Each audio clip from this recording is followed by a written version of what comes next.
The chair lays out on third reading HB 3731. The clerk will read the bill. HB 3731 by Dutton, relating to public school accountability rating, including interventions and sanctions administered to a school district or campus assigned a needs improvement rating. The chair recognizes Mr. Dutton to explain the bill. Ms. Hinojosa, for what purpose? I have some questions for the author. If I could lay it out first. Thank you. What this bill does, members, is changes the intervention requirements when school campuses receive Ds, so that now, under the current law, if you get a D on the 6th year, you can get an intervention. What the bill does is changes that so that on the 7th, you can actually get a 7th D. But then after that, you have to get a C or better. And I'll be happy to answer any questions. I appreciate the gentleman yields for questions. Thank you, Mr. Speaker.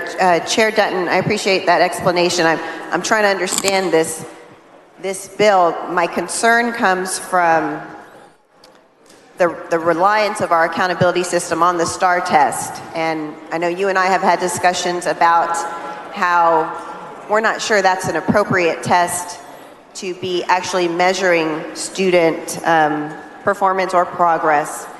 And currently, our accountability system is so heavily weighted on the STAR test.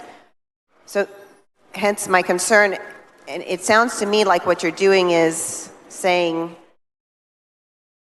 the consequences for F are now going to apply for a D school. No, that's not what the bill says. No. No. Okay, well that's how I read the bill. It's not about F campuses, it's about D campuses.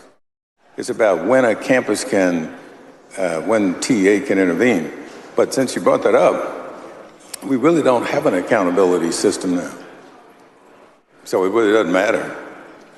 Well, I'm not sure that I agree with that statement. I think we have a very strict accountability system, and well, not when it comes to interventions, though. Not when it comes to interventions, and the ability of the commissioner to intervene has been changed by the opinion of the Third Court of Appeals. I just read that decision this week, and my understanding is the judge ruled that the commissioner did not follow the legislation, the rules that we set out in legislation for intervention. You and I may have just a difference of opinion. That was the first thing, but the second part of the ruling says that he does not have authority to do what we've asked him to do as a legislature. My understanding is because he didn't follow the rules. Right.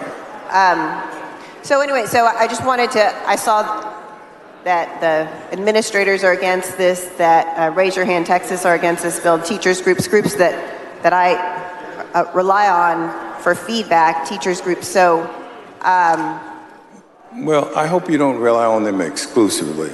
Because I know you, and I know I respect your intelligence. And so I would hope you would rely on your ability as a legislator to read a bill and make a determination how it affects your constituents. And what this bill does is actually helps them. Well, and I appreciate that. And yes, and I've read the bill, and I don't just rely on their feedback. I also rely on my own experience with the STAR test in my own child and knowing the pressure. Right, and I've told you in conversation that one of the things we as the Public Education Committee will do during the interim is take a look at that whole STAR test. Thank you. And I think we share similar kind of concerns about that. Thank you, Mr. Chairman. You're welcome. I move passage. Question occurs on final passage of HB 3731. This is a record vote. The clerk will ring the bell.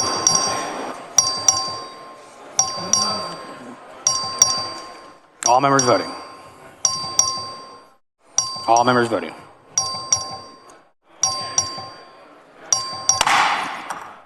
There being 65 ayes, 74 nays, HB 3731 fails to pass the final passage.